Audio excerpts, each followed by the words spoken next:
May mga bagay tayong ginagawa sa mga credit card natin na akala natin okay lang, pero ang totoo pala, hindi. Pero paano kung meron palang better way to do it while getting the same result? Kaya dito sa video na to, pag-uusapan natin yung mga don't do this, instead do this credit card edition. Pero syempre, bago natin simulan, kung hindi ka pa nakakapag-subscribe dito sa channel natin, please hit the subscribe button and click the bell icon so you can be notified kapag may mga bagong videos. Ano-ano nga ba yung mga bagay na akala natin okay lang, no? Pero in the long term pala, nakakasama pala siya pagdating sa mga credit card natin and syempre, pagdating sa finances natin. Kaya lang yung mga bagay na yun, minsan hindi natin maiiwasan na kailangan natin, no? So anong pwede natin gawin? Good thing is yung mga bagay na to kasi usually may mga better alternatives and nakukuha rin yung same results. Number one is don't use cash advance, instead use convert to cash. Minsan hindi natin maiiwasan kakailanganin natin ng cash kasi may emergency o kaya may kailangan bayaran agad-agad, and minsan sa credit card tayo lumalapit para makakuha ng cash. And I'm telling you right now, no, kung yung cash advance yung ginagamit mo para makakuha ng cash sa credit card mo, then you're using your credit card wrong. For me, cash advance is the worst, no? Kasi ang cash advance, kapag nag-withdraw ka sa ATM, automatic meron na agad charge yan. At automatic nag-i-start na yung interest mo. So paglabas pa lang ng pera sa ATM, meron ka na agad charge yan. Usually around 200 to 500 pesos.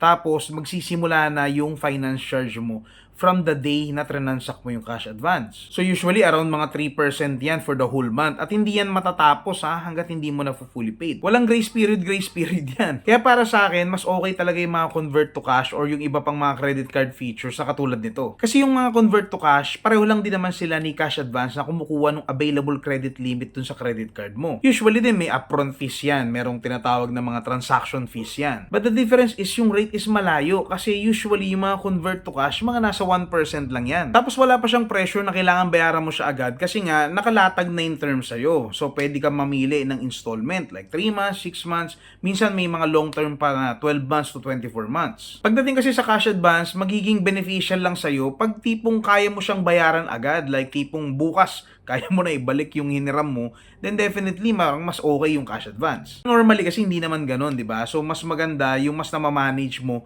ng maayos yung cash flow mo. The downside lang pagdating sa mga gantong mga features like mga convert to cash is the turnaround time. Siyempre pag cash advance, nagtransact ka sa ATM, makukuha mo agad yung pera.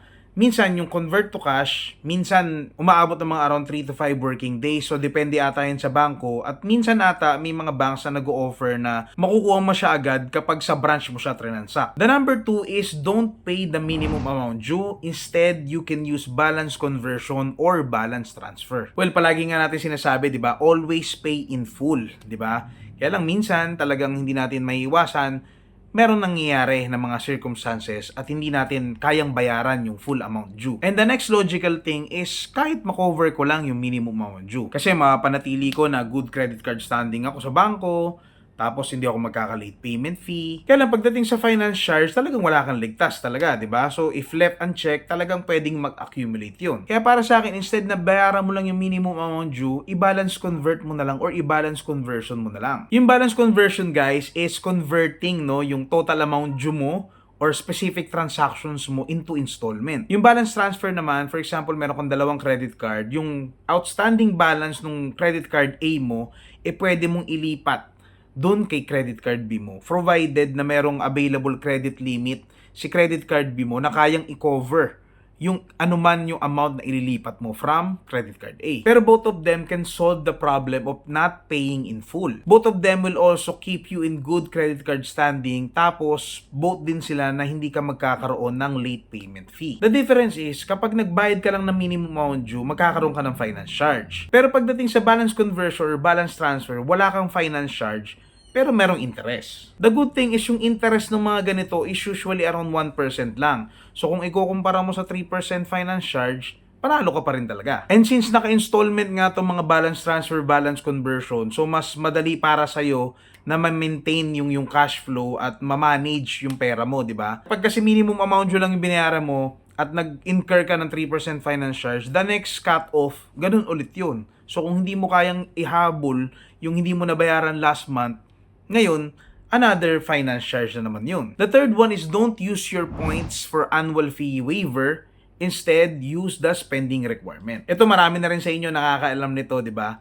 Alam naman natin that annual fees are essential, di ba? Para ma-maintain natin yung mga credit card natin. Pero syempre, if yung credit card mo is merong promo na no annual fee for life o by default, no annual fee for life, then better yun. But if not, then definitely, para sa akin, mas maganda talaga, hinahanapan mo siya ng ways para mapa-waive mo yung annual fee. Most banks naman may mga nakaset ng criteria yan, no? Kung magkano yung dapat nagagamit mo taon-taon para maging available sa'yo or maging eligible ka for waiver of annual fee. Kapag tinawag mo sa kanila yan sa mga customer service nila to waive the annual fee, usually may mga i-offer naman sa iyo mga options kung paano mapa-waive. At isa sa mga option talagang ibibigay sa iyo is use your points. Pero in my opinion, wag na wag mong gagamitin yung points mo kasi sayang eh. Mas maganda yan, gamitin mo na lang sa cash credit o kaya kung meron mga vouchers, discounts na pwede kang makuha. So better no, itanong mo sa kanila, meron bang other options without using my points? Normally, meron naman niyang ibibigay sa'yo. Number one na dyan talaga yung spending na requirement, di ba? Like, spend this amount for the next couple of months and then i-waive na namin yung annual fee mo. Para sa akin, ito yung best option no, na available, na madalas na binibigay. Kasi nga, kung gagamitin mo naman talaga yung credit card mo, then might as well use it para mapa-waive mo yung annual fee. For example, may plano ka naman talagang bilhin na appliances, for example, then definitely, mas makakatulong pa yon, di ba? But don't buy something na hindi mo naman kailangan or hindi mo naman planong bilhin in the first place, di ba? Kasi definitely, magastos talaga yung kalalabasan nun. Kung wala kang planong bilhin at the moment at kailangan mong mapa-waive yung annual fee mo, pwede mong gamitin na yung credit card mo muna for things na talagang pinagkakagastusan mo. Like groceries, like utility bills, and iba pa na monthly ginagastusan mo. So baka pwede mong i-advance yung iba dyan.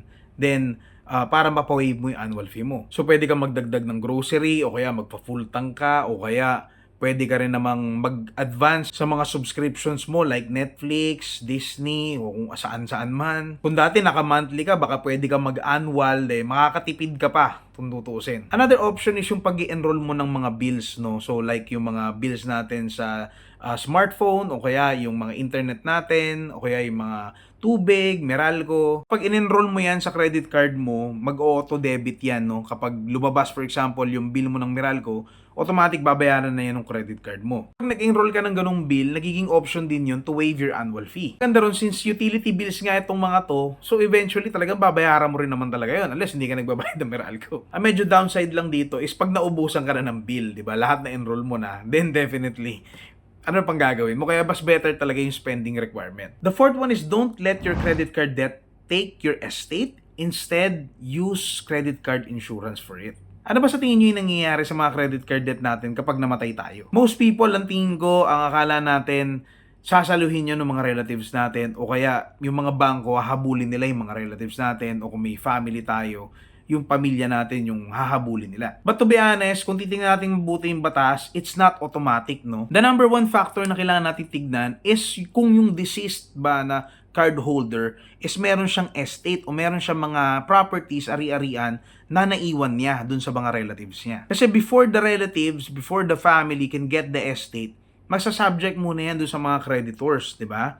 Kasi unang babayaran yung mga creditors bago ibigay yung estate dun sa pamilya. So kung meron kang mga bahay na nakapangalan sa'yo, kotse, bahay bakasyunan, at iba-iba pa mga alahas o kung ano-ano man ng mga pag-aari mo na pwede mong maiwan, pwede mong ipamana dun sa iyong pamilya at ayaw mong mapunta lang yun sa bangko kasi may mga credit card debts ka, pwede kang gumamit ng tinatawag na credit card insurance. So may iba't ibang mga pangalan yan, no, per bank. So normally talagang pinupush din naman ng mga bangko yan, no? Tinatawagan kayo out of the blue at ino-offeran kayo ng mga ganyan. Ang kagandahan sa mga insurance na to, very cheap siya. And it will cover the whole debt. Iba nga dyan, may mga cash payment pang kasama. Kapag, for example, may nangyaring masama sa iyo, di ba? May mga cash payment pa aside from covering the debt. So in that way, yung estate mo na pwede mong ipamana sa pamilya mo is safe. Hindi siya magagalaw ng bangko. So kung meron ka mga ari-arian na gusto mong ipamana sa pamilya mo, sa mga anak mo, then credit card insurance is ideal for you. So don't get me wrong guys, no? Hindi ako nagbebenta ng credit card insurance. Pero ang tanong, no, kung wala ka namang estate, wala ka namang ari-arian masyado, kailangan mo pa ba yun? For me, honestly, mas maganda, no, mas ideal na meron ka talagang ganyan, no? Kasi it's for peace of mind ng family mo, 'di ba? Na kung may mangyari sa iyo, may peace of mind sila na hindi talaga sila hahabulin ng bangko. Lalong-lalo na very minimal naman yung cost sa'yo per month, di ba? Para sa peace of mind ng pamilya mo if ever may mangyari sa'yo. But just in case, no, na ayaw mo talagang kumuha ng mga ganitong klase ng credit card insurance, ang tanong pwede bang habulin na ng bangko yung relatives mo, yung family mo for your credit card debt? Well, technically, oo, pero for me, it's a long shot kasi masyadong maraming pasikot-sikot yan, no? So, number one, tanong is yung family mo ba, co-maker mo dun sa credit card mo? Normally, hindi kasi ginagawa yun dito. Yung relative mong sinisingin nila is nag-benefit ba dun sa paggamit mo ng credit card? That is something na medyo mahirap patunayan. And I don't think na yung mga bangko, they will spend a lot of money or resources to prove na yung sinisingil lang nilang relative mo nakinabang dun sa utang. Lalo na kung naiwan mo naman is very minimal lang. Pero kung ako personally tatanungin, mas okay nang kumuha. Ako gumagamit ako ng ganyan. So yun lang guys, no? Kung kayo meron pa kayo naiisip na iba na merong better alternative, no, na ganito, no, na don't do this, instead do this, i-comment nyo naman sa ating comment section. So isa pang don't do this, instead do this, no. So instead na mag-apply kayo sa credit card directly lang na walang welcome gift, baka pwede kayong mag-apply using our link in the description, di ba? Instead, di ba? Kasi nga, pwede kayong magkaroon ng welcome gift pa, di ba? Sayang din naman yun. So yun lang guys, no? I hope marami kayong natutunan dito sa video natin. And kung nagustuhan nyo itong video na to, please hit the like button and of course, share this to your friends. Again, this is Raymond from Noy Finance and I'll see you in the next video.